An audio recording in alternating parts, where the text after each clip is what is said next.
Hi hello welcome to Bondeda family రుచులకి స్వాగతం సుస్వాగతం. ఈరోజు మీ ముందుకి నేను బ్రేక్ఫాస్ట్ టిఫిన్ అయితే తీసుకొచ్చేసాను. అదేంటంటే శనగపిండి అట్లు. మరి చూసే ముందు నా ఛానల్ని ఎవరైనా సబ్స్క్రైబ్ చేసుకోకపోతే వెంటనే సబ్స్క్రైబ్ చేయండి. ఇప్పుడు ప్రాసెస్లోకి అయితే వెళ్ళిపోదాము.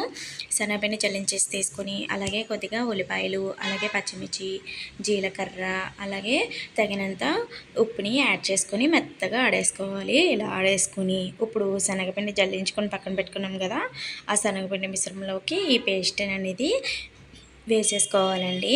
మరి ఇలా ఎప్పుడైనా ట్రై చేశారా? ట్రై చేయకపోతే ఇలా ట్రై చేయండి. చాలా త్వరగా కూడా అయిపోతుంది అనమాట. ఇలా దోశల పిండిలాగా ఇలాగా స్మూత్గా కలిపేసుకోవాలన్నమాట.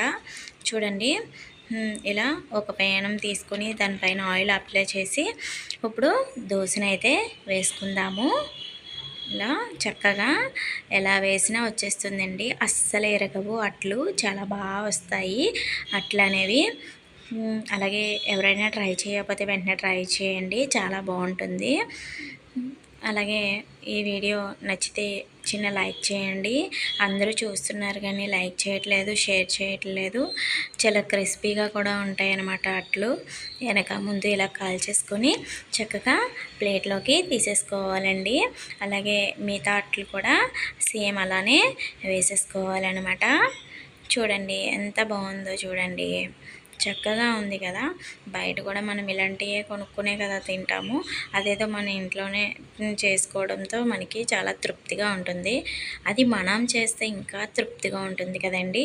ఇలా మీరు కూడా మీ సొంత ప్రయత్నాలతో ఇలా చేయండి, చాలా బాగా వస్తాయి. మీరు శ్రద్ధ పెడితే ఏదైనా చేయగలరు. ఆ నమ్మకం మనలో ఉంటే సరిపోతుంది, ఏదైనా చేయగలమండి. ఇలా మనం దోశలు అయితే వేసేసుకున్నాము. ఇలా మొత్తం అన్నీ కూడా సర్వింగ్ బౌల్లోకి, సర్వింగ్ ప్లేట్లోకి సర్వ్ చేసేసుకోవడమే. చూడండి, చాలా టేస్టీగా, చాలా చూస్తుంటేనే మీకు తినాలనిపిస్తుంది కదా. చాలా సాఫ్ట్గా, చుట్టూరేమో క్రిప్సీగా చాలా బాగుంటాయి అట్లు. నచ్చితే లైక్ చేయండి, షేర్ చేయండి, నా ఛానల్ని సపోర్ట్ చేయండి. అలాగే సబ్స్క్రైబ్ చేసుకోవడం మర్చిపోకండి. బాయ్.